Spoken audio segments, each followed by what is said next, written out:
The other point is that increasing the amino acid density will help you to make a better use of all your amino acids as we increase the density, and pigs will grow better. Swine.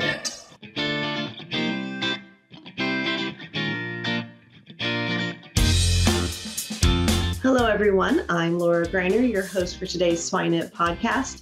And with me today, I have Dr. Maria Mendoza, who is a research manager for Evonik. Maria, how are you today? I'm doing well. How are you, Laura? Doing very well. We're so excited to have you on today, Maria. I know you from various meetings and interactions, but some of our audience may not be familiar with you. And so I think before we jump into our topic at hand, maybe give a little bit of an introduction about yourself. Sure. Thanks, Laura. Well, I've been with Evonik Animal Nutrition for 4 years, and my first role with Evonik was as swine technical service manager. And very recently, a few weeks ago, I'm transitioning to a new role, which is the swine research manager on a global basis. I'm very excited for the opportunity and the new role. Previous to Evonik, I was working with Biomin America for a couple of years, and as also technical service manager. And before Biomin, I was working on my master and PhD at North Carolina State under direction of Dr. Eric Van Houten. And previous to that, I'm very glad to say that I had the great opportunity to work in production. I worked for Smithfield Foods for 2 years, and that just really creates a lot of understanding of the swine industry and production in big scales. Me as a person from Ecuador, we don't have such a large production systems, and it was an eye-opening opportunity. Mm-hmm. Absolutely. Well, thank you for that introduction. Evonik stands for a holistic and sustainable value proposition for livestock production. It combines products and services and leverages digital solutions. This is all backed with high-value consultancy and deep customer understanding. Evonik turns science-based efficient nutrition, sustainable healthy nutrition, and precision livestock farming into value for customers and consumers.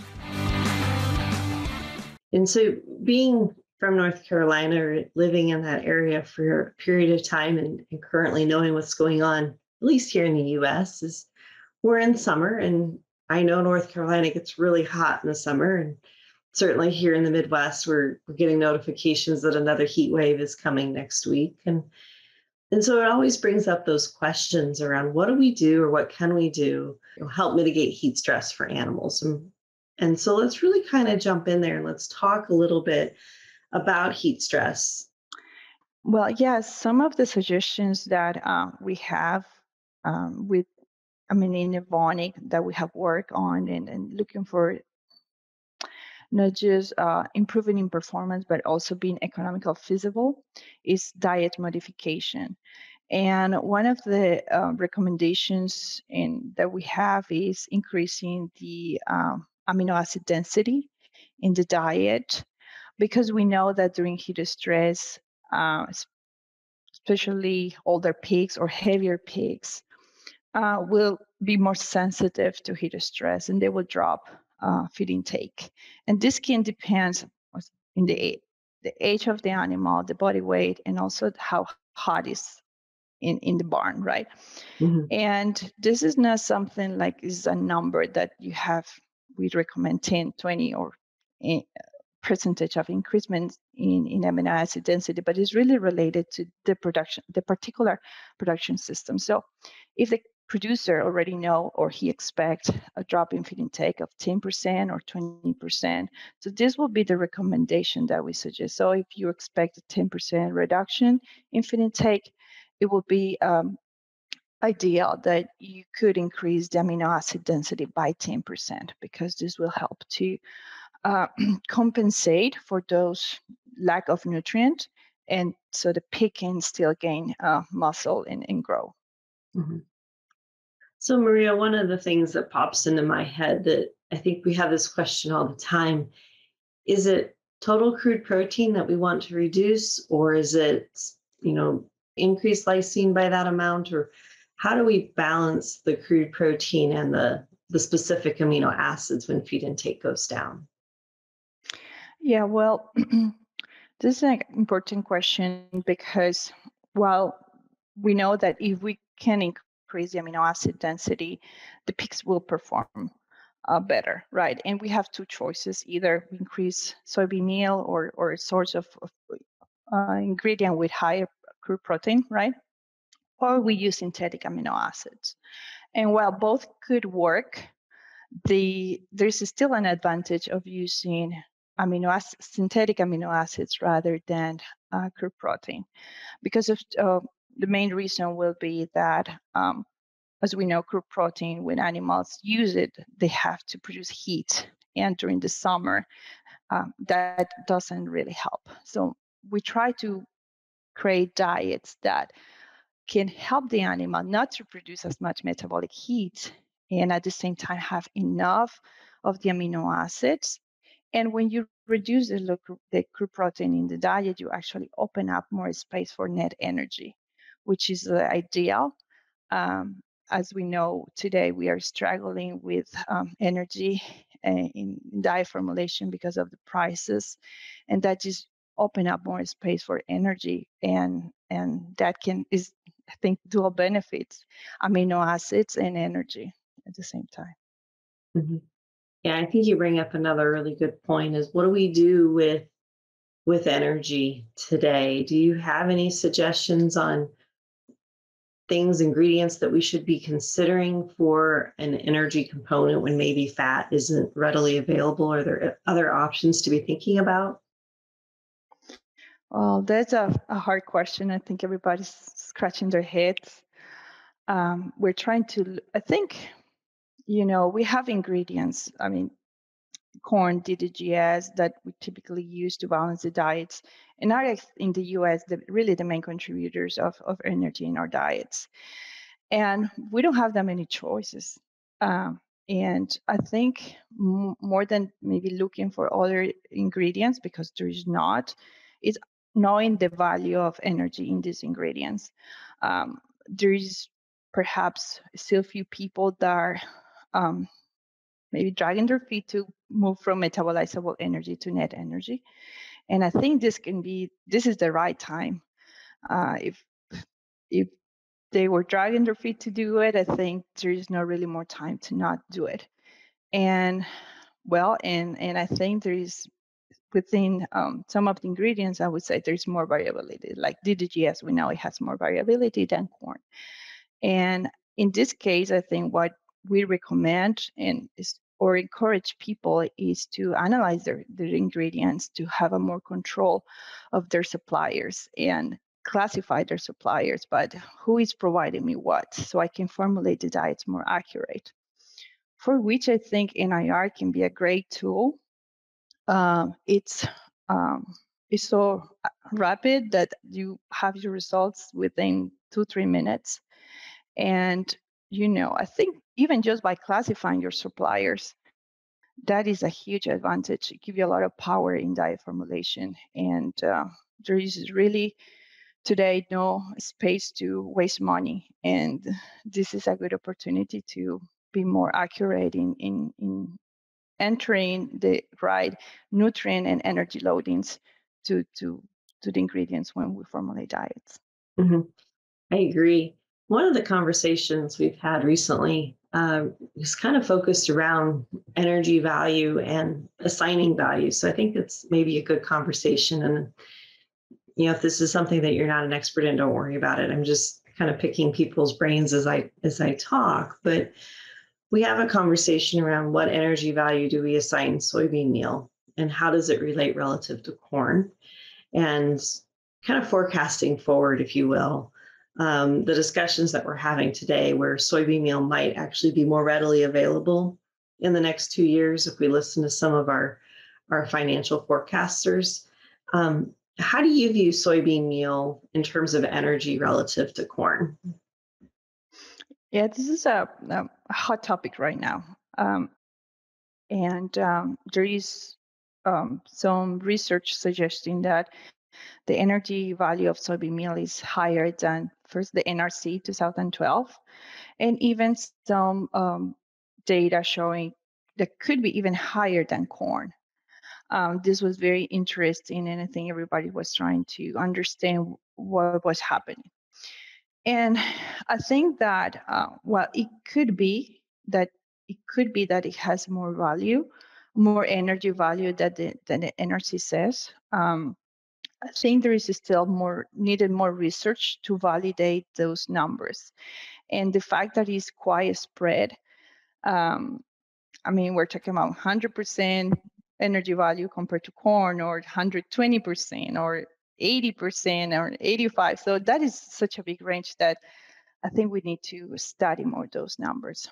Mhm. And another big point when we do research, when we remove soybean meal and we compensate it with crystal amino acids, in my opinion, sometimes we lacked or we don't do a proper analysis of the feed ingredients, and then we formulate diets, and we might be deficient in some of the essential amino acids that can cause a drop in performance.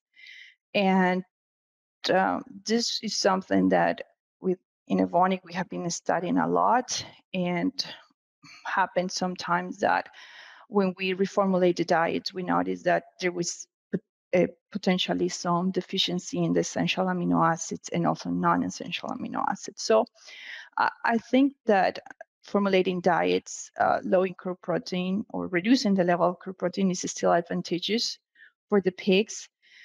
There is really an art on how to do it right. And that means knowing your ingredients. And once you establish the conclusions, really make sure that you do a feed analysis and know that those amino acids were there for sure. Something that we have seen as regards non-essential amino acids is that the animals still need that pool of nitrogen to create other amino acids. And one recommendation that we have in Evonik is to put in feed formulation, use a maximum constraint of the SID lysine to crude protein to guarantee enough non-essential amino acids. And that will be the number 6.9. I mean, some people like to be more conservative and go a little bit lower. But it's still, I mean, if we have that constraint in the feed formulation, it's just going to help us to reduce any chance of not seeing a good response when removing soybean meal. Yeah, I think you bring up a great point, because I think that's some of the conversation I've heard is, well, in 2 years, what if soybean meal is so cheap that synthetics aren't really feasible? How do we counteract that in the summer? And I think that's an absolute great conversation, is that we still are probably going to have to consider that, because the return on the investment or the economic input will be such that the synthetics will still provide that value back, because they'll reduce the heat increment in the diet. And I like the fact that you're giving us a number. So ideal lysine relative to crude protein, because when you first started talking, right, I think we've all done that. We're all guilty as nutritionists of, well, if a little is good, let's put a lot more synthetic amino acids in a diet and really drive that cost down, particularly when soybean meal price was high. And we saw actually the opposite, right? In particularly in summer months, we saw a poorer feed efficiency, because we had gone, well below that crude protein, lysine to crude protein ratio. And so I think that's really good that you're kind of bringing that all in as a good reminder to folks that it's more than just making one little change in the diet, that we have to consider multiple factors. Mm-hmm. Yeah, I mean, in theory, practically, you should be using constraints for all your essential amino acids. And it's not, yeah, I think this is really a must, or otherwise you will not see benefits, or you're taking a high risk, I would say. And this is important to create awareness that it's not just to formulate a cheap diet, really to make, to reduce the feed cost per pound of gain. That to me, it's in the end what measures your efficiency on your diet formulation. Mhm. Absolutely. Well, I'm going to jump over to another conversation. We'll stay with amino acids, but we talk a lot about lysine. Obviously, it's the first limiting amino acid, and it's the one that we formulate based around. But are there other amino acids that we should be thinking about during the summer months that could have potential benefit to our pigs? Yeah, that's a good question. As we know, many of the roles of amino acids, of some of the amino acids go beyond protein synthesis. We have, in the case of methionine, such important amino acid for the immune system and especially the antioxidant balance in the body. And we know that during heat stress, all the physiological changes that the pigs carry out, the the problem is that they accumulate more reactive oxygen species. And as we know, these are very dangerous molecules that damage cells. Um, and this means that we should, during heat stress, the body demands more antioxidants to keep that balance of counteract the reactive oxygen species. So we have conducted very interesting research where we were looking at the incremental levels of methionine about the recommendations of the NRC and exposed pigs to heat stress. And we saw a response on the level. We observed that during heat stress, when pigs were fed at 120% of the methionine recommendations given by the NRC or above, pigs adapt better to the heat. They were able to increase their average daily gain, the gain to feed, and that shows also that by during these circumstances, it could be that methionine become more limiting. And we saw also that when we look at the amino acids in the plasma of these pigs, we also saw a greater utilization of lysine and threonine. So it's very interesting because that means that by adding that extra methionine in the diet, you're using your lysine and your other amino acids better, which under these circumstances, this is what you want. You want that the pig under heat stress be able to utilize that lysine and the other amino acids. Otherwise, it's a waste. You're wasting your money there. And not only the growth of the pigs were improved, but also when we look at parameters that can reflect antioxidants, homeostasis in the body, like glutathione, it also was improved when methionine was increased at 120%. So just to put numbers more into context, NRC for this size of pigs that were about 50 kilograms, they recommend 0.28 SID methionine. And what we test was 0.34, the level of methionine that we use in the diets, and we saw improvements. And we're economically feasible because the pigs are using the feed better. Mhm.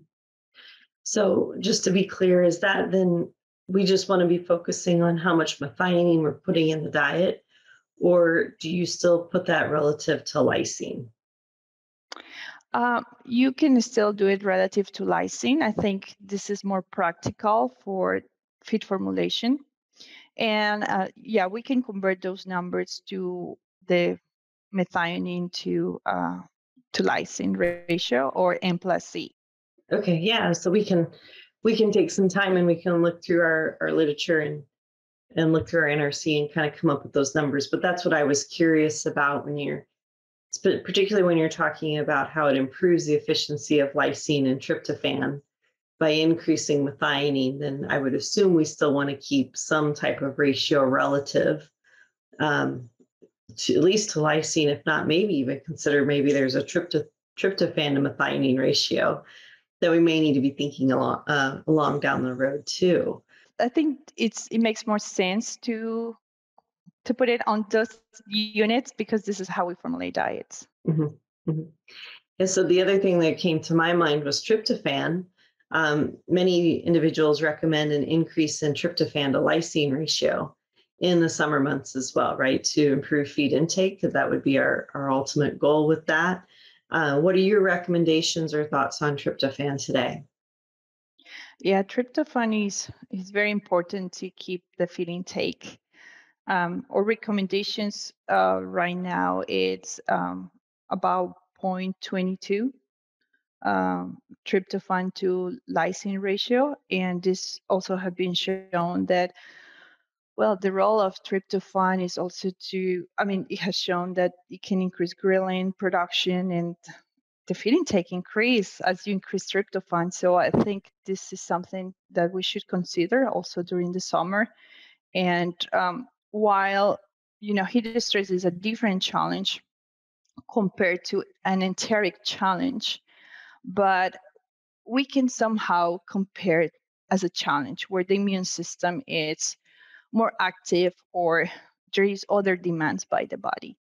And we also seen that when there is an enteric challenge, the demand for tryptophan, threonine, methionine increase.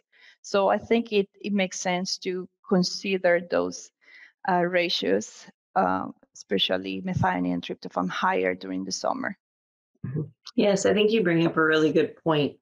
There is a lot of literature out there that shows during periods of heat stress, the animal requires a large amount of glucose, to support managing that heat stress, and that the immune system does, in fact, upregulate during a heat stress event. And so I think that's actually really interesting that we can, in fact, see this heat stress change become a physiological change. And we sometimes don't think about that, right? We think about it just, oh, the animal stopped eating.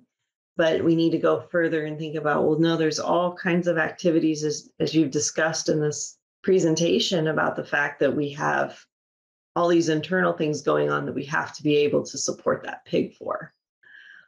So one other question that came to my mind when you were talking about that methionine study, and it's just out of curiosity, did you go and look at the carcass on those animals? Were you able to collect any data on back fat or lean percent?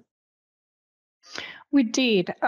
We saw also, this is another detail about this trial. These were not pigs that were already ready to market, right? These were 60 kilograms pigs when we collect this type of data. And we actually saw an improvement in carcass compared to pigs that were fed a lower level of methionine. And that is why it justified the economics on using a higher level of methionine, not just because of the final body weight, the gain to feed, and it did not affect negatively the hot carcass weight, rather improve it. Mm-hmm. Very good. Well, that's really interesting. I think this is a good opportunity to create awareness of this strategy, because we just talk about the prices of oil and fat being so expensive. And this is something that we typically do during the summer. So what is left? What else we can do? And I think I encourage people to take a look of their methionine recommendations or requirements right now they're using, and just take a look where they are. Mm-hmm. And I think you bring up a really good point too. When you think about that methionine data, again, so many of us, when we think about heat stress, we think about what's happening in the moment. So what's happening in terms of feed intake, what's happening in terms of average daily gain and gain to feed while those pigs are in the barn. And so when we look at our ROI, unless, of course, sometimes we're not getting paid on carcass merit, but we need to make sure we're considering that. Right? We need to make sure we're considering that there is also potentially an opportunity to bring in additional income once those pigs go to harvest as well. And so I think you bring up some really interesting points and thoughts for some of our producers that maybe are thinking more about what's immediate, what's happening in the barn, and using that as their ROI rather than looking at the whole picture. You mean comparing final body weight versus carcass parameters? Yes. Mm-hmm. Yeah, I think sometimes we forget to look at carcass, and not everybody gets paid, right? Some just get paid on weight, but for those that are getting paid on a lean percent value that needs to go into that ROI when they're thinking about making changes to their diets that could potentially add a little cost depending on where current market strategies are for ingredients, but again, could bring some added value. Correct. Yes. When you increase amino acids, or in this case, methionine, you will see a leaner, more lean percentage in the final carcass that can actually be more advantageous than just looking at the final body weight. Mm-hmm. Absolutely. Maria, I see our time is kind of coming to an end. So before we jump over to our famous questions, I'd like for you to maybe give the audience just a quick summary or a few take-home points that they can use in their barns or in their businesses today. Well, I think what I wanted to say is that in general, we are all concerned on the markets of the ingredient prices today. And we want to be helpful, we want to be supportive, and we are trying to come with the strategies that can support producers. Some of the strategies I think that we are proposing right now is trying to lower the protein level in the diet so you can open up more space for net energy. Please, when you formulate diet with low protein diets, be very aware of the quality of your ingredients, and also use net energy to formulate diets. The other point is that increasing the amino acid density will help you to make a better use of all your amino acids as we increase the density, and pigs will grow better. And using higher methionine level in the diet will actually maximize the uses of other amino acids. So all these three strategies paid off. That will be my advice in these times. There is not many other ingredients that we could use, and we have to make our current diets more efficient. I think that is the point. Very good. Those are excellent points for our listeners. It's time for our famous three. Want to save up to 25% in labor time when cleaning your barns? With MS Top Foam Power, you effectively remove all historical pollution. MS Top Foam Power ensures the surface is perfectly clean and ready for disinfection. Find your dealer at www.msgold.eu. Well, Maria, we're down to that point where we ask our three famous questions. The first question I'd like to ask you is, do you have a favorite swine resource that you'd recommend to our audience? I think mine is, well, like many of us, will use the NRC. It's always here on my desk. I think it's our standard. Everything that we do, we compare it to NRC. Any deviation that we want to test, evaluate, we come back to NRC and we see what NRC says. So I think that is my resource, and I know many of us will use it. So unfortunately, nothing new, but it's so helpful that we just have it all the time next to us. Mm-hmm. Absolutely. Well, how about something that's not pig related? I'm sure that's probably something new to our listeners that you might recommend. So what would you recommend? Well, yes. I'm currently reading the book by the last book of the speaker that we had during the Iowa Swine Day, Peter saying. So the end of the world is just the beginning. I attended the conference, and it was so revealing, all the facts that he presented. I thought I need to learn more about the details of this conversation. And I started the book. I'm enjoying it. He's a very funny writer, the same as he was as a presenter, and it's very engaging. And I felt today the world is changing so much that we don't know what's going to happen, and he speculate very concerning facts that scare me so much. Mm-hmm. And I wanted to know what is the information behind those speculations. And yeah, I think I recommend it if you didn't attend his presentation, I think the book will be a great resource to have a big picture of the global economy. So the last question we like to ask really comes down to, if you could identify someone in your life that you view as successful, what's a trait that you think that they possess that's allowed them to be successful? The person that I look up very much in my professional environment, the quality that I see is collaboration. I have learned working with this person that we cannot have all the answers for everything. We don't know everything. We cannot know everything, right? But we should have somebody in our networking that knows everything about a subject that will help us really to have the most up-to-date and relevant information for a subject that we want to understand. And I feel that collaboration just makes things more efficient. We can think faster, solve a problem faster.